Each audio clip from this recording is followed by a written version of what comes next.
Making new friends in your 50s and beyond? It's not just possible, it's essential.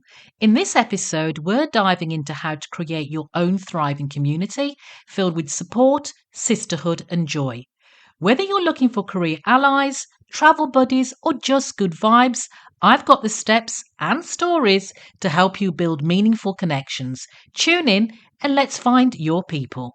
You're listening to This Woman Can. I'm your host, Janice Sutherland, where I help mature professional Black women take charge of their careers and lives to create a future on their terms. Hey, and welcome back to this week's edition of This Woman Can, the podcast that reminds you that life after 50 is just the beginning of your best chapter yet. As always, I am your host, Janice Sutherland, career strategist, mature Black woman. And in this episode, I'm touching on something that doesn't get talked about very often. And that's all about creating your own community in your mature years. Because let's be real, at this stage of life, we're really not here for surface level connections. We haven't got time for that. We want depth, support, and sisterhood that truly gets us. Now, this topic was inspired by my recent conversation with the phenomenal Francesca Quarti, who shared her own journey of finding and nurturing her community as she embraced different phases of her life. And if you haven't listened to that episode yet, what are you waiting for?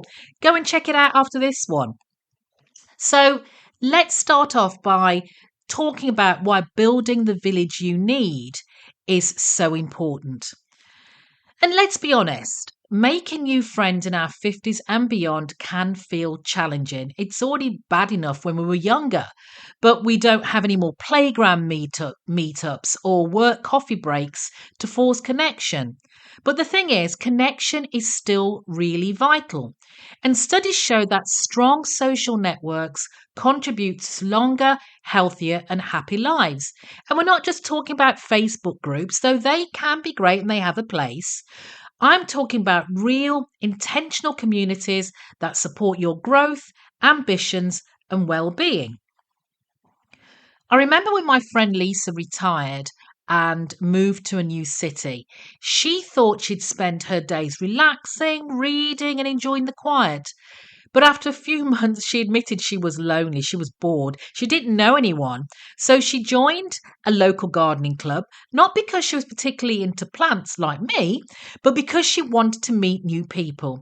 And fast forward a quick 12 months later, she now has a thriving garden and a thriving group of friends who meet every weekend. Sometimes just taking that first step leads to something bigger than you imagined. So, how do you identify your ideal community? So, I'm going to give you a couple of things to ask yourself. Think about, what do I need right now? Career support, sisterhood, a crew to travel with? Or what kind of people uplift me and inspire me to keep growing? And lastly, do I want an in person group, or am I more comfortable with virtual connections?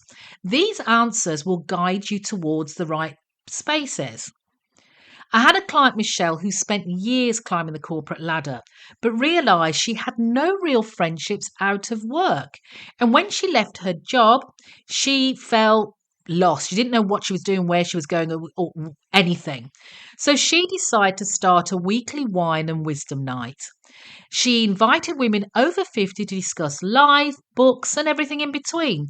And what started as a small gathering turned into a movement. And now they have monthly retreats together and much, much more. She built the community she needed, and in doing so, helped many others. So, how do you start? How do you create your community? Well, first, you want to start with your passions. Love reading? Start a book club. Into wellness? Find a walking group or a fitness group you can join, or start one yourself. Your hobbies and interests are a great starting point. For me, I'm going to be joining a hiking group because I love walking and I want to see more of the country I live in. Secondly, leverage technology. Virtual meetups, social media groups, and even LinkedIn can be a great meeting place for like minded women. We saw that during COVID, and it's 5 years already, but it's still highly relevant. Third, be bold and initiate. If you don't see the community you need, create it.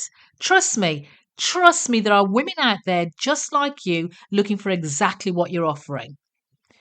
4, attend events, women networking events, cultural festivals, or even retreats. Like I run each year, the Reflect, Reframe, Reimagine retreats. Each year are a great place for connecting with like minded souls.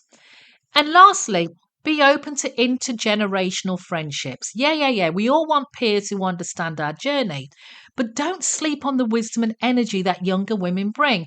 I have a lot of contacts and mentors that are younger than me and keep me connected and grounded in what's actually happening in the real world.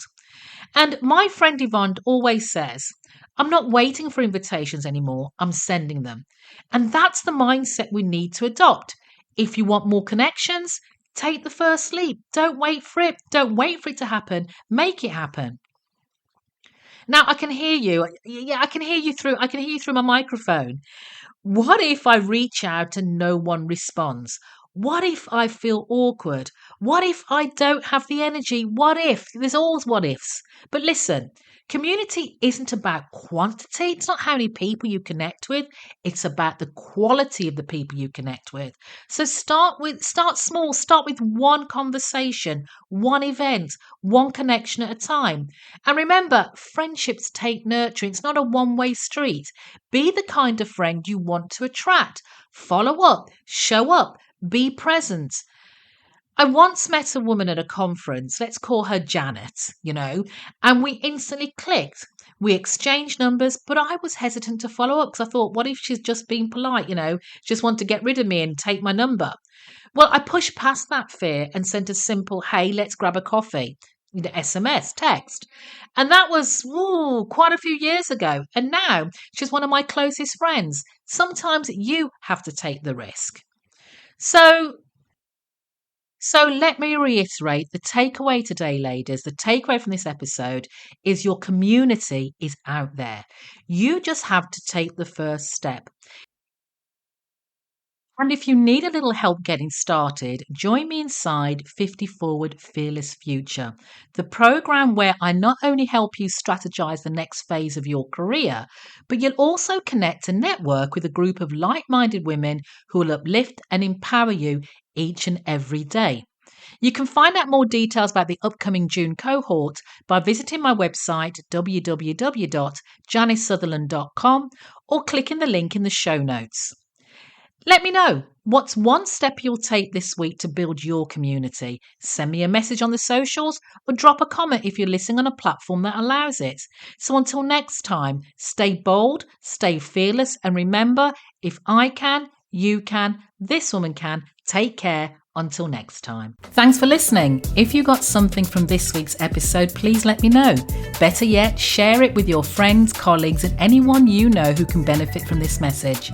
Don't forget to subscribe or write a review and connect with me at my website, janicesutherland.com, where you can also subscribe to the This Woman Can newsletter or connect with me on LinkedIn. Remember, you have the wisdom, resilience, authenticity, and power to create a life on your terms. And if I can, you can, this woman can. Take care until next time.